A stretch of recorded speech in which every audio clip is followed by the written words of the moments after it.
Hello guys ตัวนี้เฮ็ดแล้วก็ลอยไปกำเลี้ยงไก่เฮานี่ทีมเจ๊ยิงนี่จะกำคิดที่มอๆนี่เฮ็ดลุงมาเชื่อก็ขอทางครับแบบนั้นน่ะ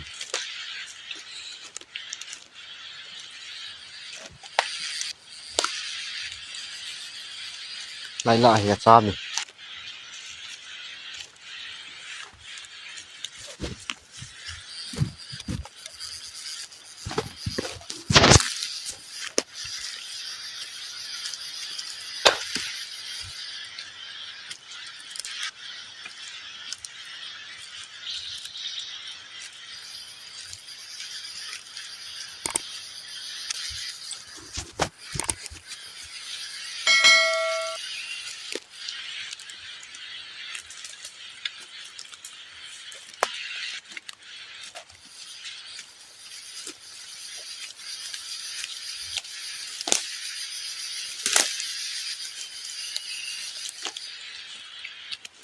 นี่ว่าจ้าเก็บหมดป่วยมันน้องจะเป็นเจ็ดตัน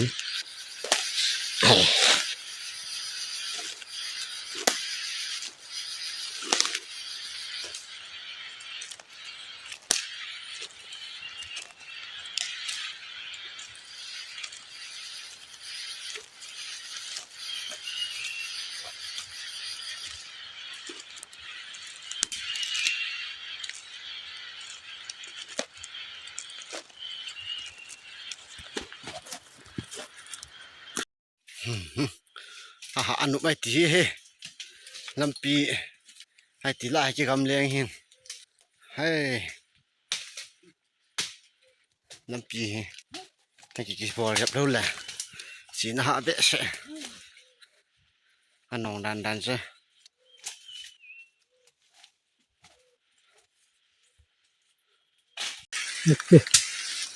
กินละที่จะปะพะหน่อยโมกินตาทุ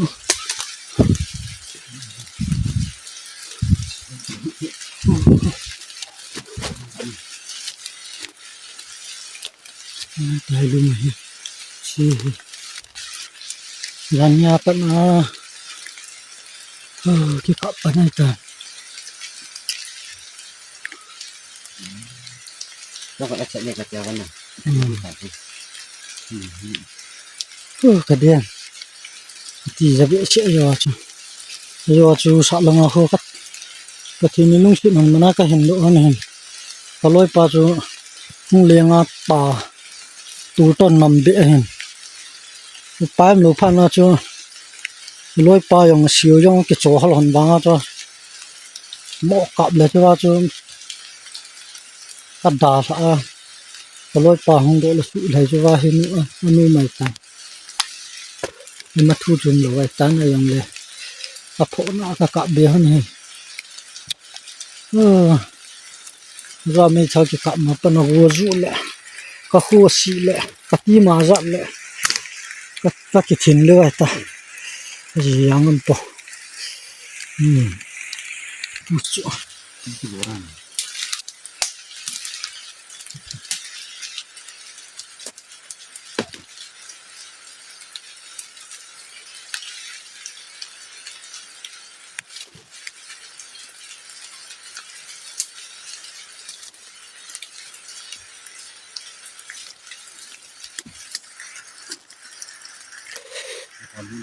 ่ม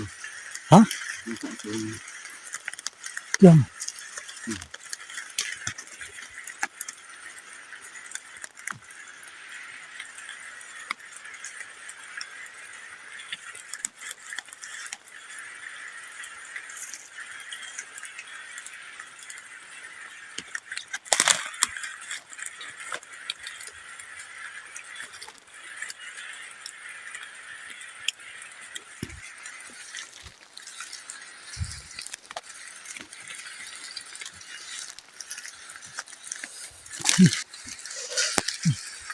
นี่เส้นได้เสียรวมที่ผมต้องเรียกจะเดี๋ยวจะขุดลงงามคิดว่ามาที่นี่มองที่นี่ลุงนี่มองที่ไหนตาที่จู วักตาได้เองเจ้าย้อนเนาะ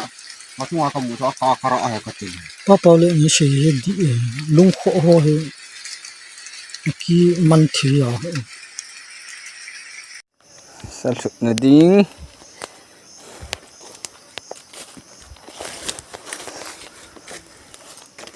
ai